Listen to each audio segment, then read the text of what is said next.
Oh, shoot.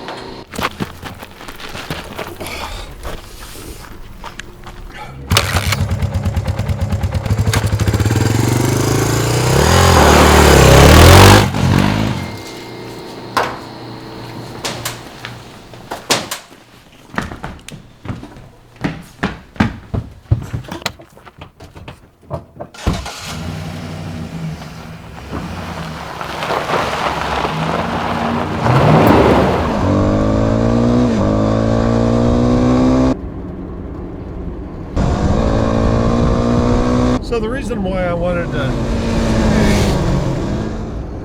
reason why I wanted to test these pistols is they are 3 of the hottest pistols that are on the market today. The Springfield Hellcat, which has been out for a little while, but this is the RDP version, which has got the Compensator built in. To be honest, aesthetically it doesn't look as good as the other ones, but it's been out for the longest. And then you've got the recent SIG P365 XMACRO, which gives you more capacity than the original P365, plus it finally gives you a real rail on the 365 rather than the proprietary thing that SIG has had in the past. It is moving.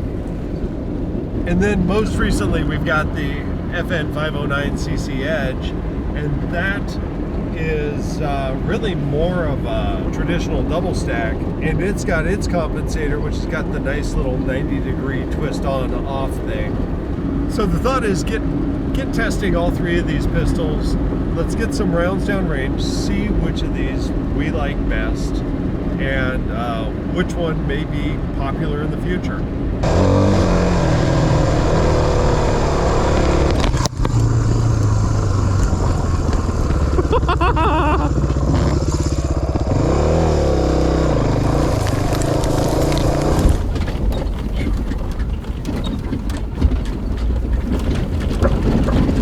There he is.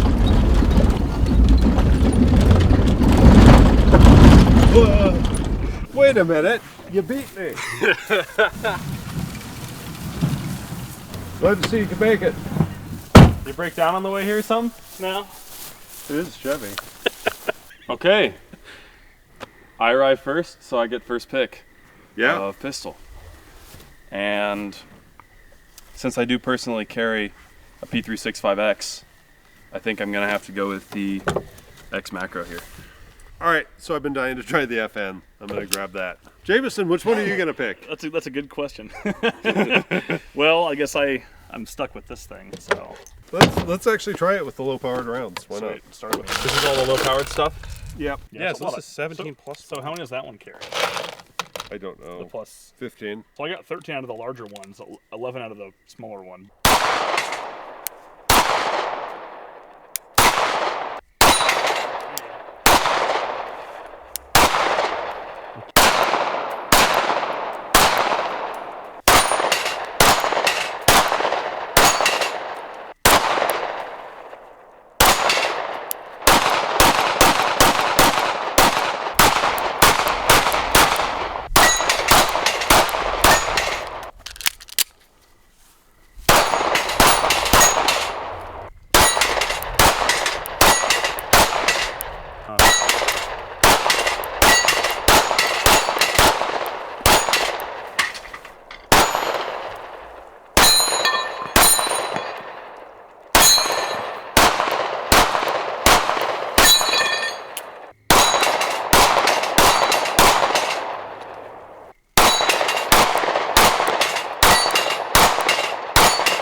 All right, so we got to test these things.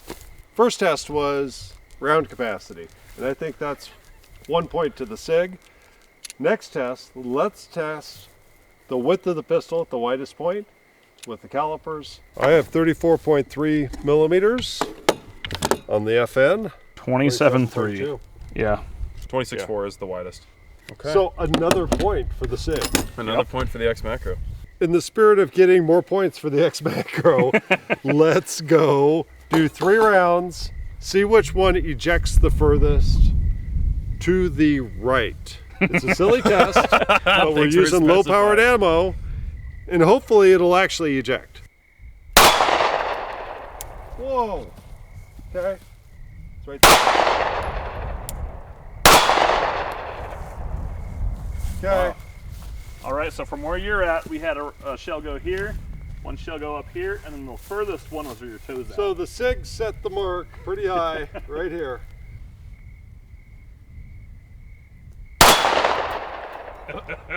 I got it. I see it. Oh! That's like 6 inches from his right foot. Yep. Okay, last one. So, your furthest one was here, I think. Oh! Short? Yeah. You're so short. Okay. Ah! I beat you? Can't tell you. That one beat Yeah. The FN had the most pitiful. Well, yours was pretty pitiful on like the second one. you. Yeah, but imagine being beat by the Hellcat. And then yours had the most robust ejection. I think the macro, Your shortest one went farther than our farthest I ones. think so, yeah. Yeah. Another point for the macro. 3 points for the macro. points. Let's see which one has the widest variety of lights that actually fit on it. Okay. Well, I think the sub might fit. Does it fit? Yeah, so 1913, obviously, that's what we've been running this whole time. Let's try the Balder S here. This should fit pretty easily. Yep. Okay, this is the CLR7A. Yeah, and those switches are really accessible. That tucks in really well. CLR1HL. Does the CLR1HL have a bunch of different keys? It has a few, but that's the furthest back mounting one. That's the furthest back. So it's the best chance to fit on. So there we go. Does it fit? I think if you shot that, it might just fly off the front. And then again, it's gonna be same story. If this is the furthest back key, then Yeah. there's no way that the X300 is gonna fit on there, Okay, unfortunately. so you got 3 lights. So this Okay. really doesn't get you much more than the standard XL with the rail key, except for the. We get the Balder S. It really doesn't get you much more than the standard. if you want to run that light. Well, we know the A works because that one was on this, the Balder S. Probably run a different key, but the TLR7 sub 1913 of course fits. It's So- got a little bit of angle. It's nose down. Yeah. Nope. Okay, So we're at- same. 3. Disappointing. Time for the head kitty. So we have the TLR7 sub already on here for the 1913. That one already works. Let's try the Olight Balder S, because I think that actually pairs pretty well with spring. It closed, but it's not on properly. All right, so that's a no. So we have so far one that fits, and then we have the TLR7A. Okay. It's not going to work, and it's a little bit too loose, I think, as well. It won't go down quite as far. Extreme. Might as well test it, right? Nothing. Yeah, fits perfect. And then the TLR one is not going to work. I think the FN wins by a narrow margin because it does actually have more room. Because we don't know all of the lights that are going to come out yet. So No, there actually might be a light that fits the FN where it wouldn't on the XMACRO. So the FN gets 1. All right, what test is next? Shortest grip for Because concealment. we know that grip matters the most for concealment. That's So, one. yeah. No, measure this 119.2, and then Yep. this one is 114.7. Call it. I mean, we're not So down to that's that level of 5 precision. millimeters. Yeah. Enough to make a little bit of a difference. And the XMACRO is More. 130. It's more because Macro is more. They're fitting 6 rounds in 10 additional mil of height Yeah. that's some sort of black magic.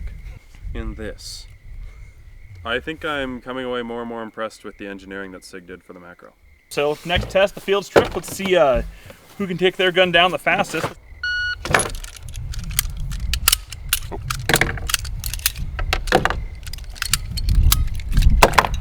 Oh.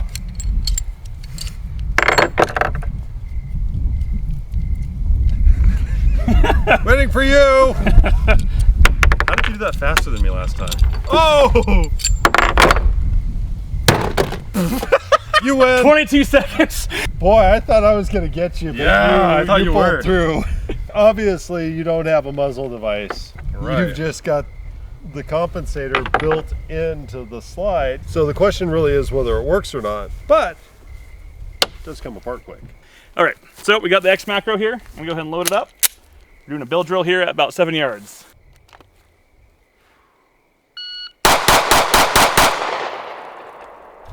So we got a time of 1.61. Let's see, 2-4, 2-3, 2-2, and 2-2, and 2-2 for splits. Let's go ahead and take a look at it. So I got one out of the A. Everything else is in the A zone. I got the FN509 CC Edge.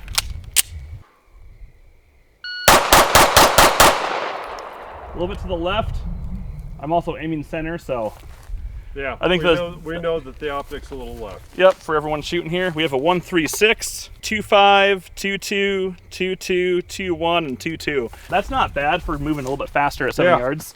We are probably shifted. That may have ended up in the A zone if we had dialed that optic in. I like that grouping better than the SIG, I would say, and I would say it felt a little more controllable, a little more consistent. All right, so we have the Springfield Hellcat RDP. You know what RDP stands for? Reliable desktop printer. Nice group. Yeah. I slowed this down a little bit to control it a little better. It felt like it had to, and it still felt a little bit less controllable, even at that slower pace. 177, 0.33, 0.28, 0.28, 0.30, 0.29. So about a tenth of a second slower with this. Hey, look, a line break. I'm in the alpha, right? All 6. I would say that grouping is probably similar to the FN. Yeah. At a tenth of a second slower. The FN felt like it was the most controllable, the easiest to shoot. How many points did the Hellcat have? It got 1 point for being the shortest. Oh, the shortest. Yeah. The grip length. So from the top of the slide to the bottom of the grip. So this one had 2 points, one for the lights and one for the bill drill. So how many points did yours have? 4 points for, it was the fastest to take down. It ejected the rounds the best. It was the slimmest, and it has the best capacity out of all the pistols here.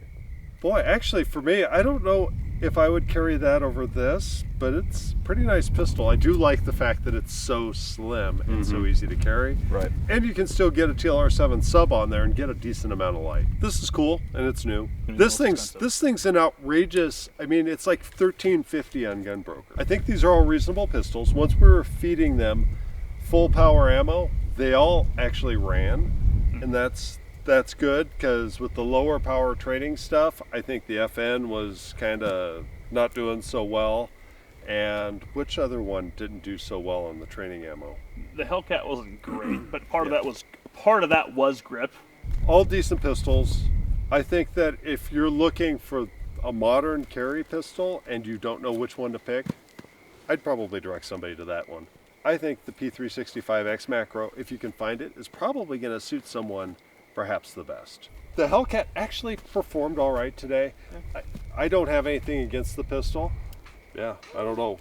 And then the FN performed very well. I think that if somebody's going to tune themselves to a particular pistol platform, maybe they'd run with this. Now, you also got to consider holsters, which we provide holsters for both of those with particular lights. If we don't have it, somebody else is probably going to have it, because that's going to be such a popular pistol. That one's going to have a little bit less holster availability. We've got holster availability for a couple of different lights. Right now, we don't have anything for this, but I'm sure somebody will have stuff. And, you know, if you are looking for holsters for the FN509 with a particular light, go ahead and leave a comment down below. So obviously I really like the capacity. I prefer a gun with a full-size grip so I can get my whole hand on there, so I liked that as well. Obviously there's going to be some people that prefer a smaller grip for concealment or whatever. This is just my preference. And I really like the integrated compensator. I think that's a really cool kind of innovative move from SIG. And obviously it makes it so you can take things down. You don't have to worry about, you know, oh, I want to get my barrel out of my gun. I have to break all the Loctite on my compensator. So now you shoot, alternately you shoot a P365X with an external comp. How do you think this compared? I think in terms of flatness, it's very comparable. I think that it is nice that when I'm racking the slide, I don't have to worry about catching skin there. That actually is a thing on mine, especially with the way the Grey Guns comp is engineered. It'll actually cut your hand. A few words about yours? Yeah, sure. So it was snappier compared to the other two if I want to compare them. But with the comp, it felt like it was a lot more manageable compared to an uncomped gun that's the same size. Yeah. So I did appreciate that. Other than that, the grip is pretty small for my hands at least. With the magazine on there, I got more of a grip, but I'm still have my pinky wanting to kind of slip off, so I don't have as much pressure, as much kind of crush I can have on there, right? Overall, if I had to shoot it, of course I can. I mean, that was not hard to do. Yeah. But there's better options out there that are easily available that I'd probably go towards. The FN509 CC Edge, I really like the optic system. It does mount things up pretty nice and tight and looks pretty well integrated. It does come with the tall sights standard. The way they have the comp on there is really kind of cool. And it's a quick turn to take it off. I like the full-size grips, the full-size double stack grips over the smaller micro style slimmer grips. They seem to move around in my hand a little bit more. So this works pretty well. And the comp did tame things down a little bit. It does seem to shoot fairly flat. You know, FN's probably going to come out with something with a little bit longer grip and the same system, and that would be more my preference. So which of these pistols impresses you the most? Please leave a comment down below. Thanks for watching and have a blessed day.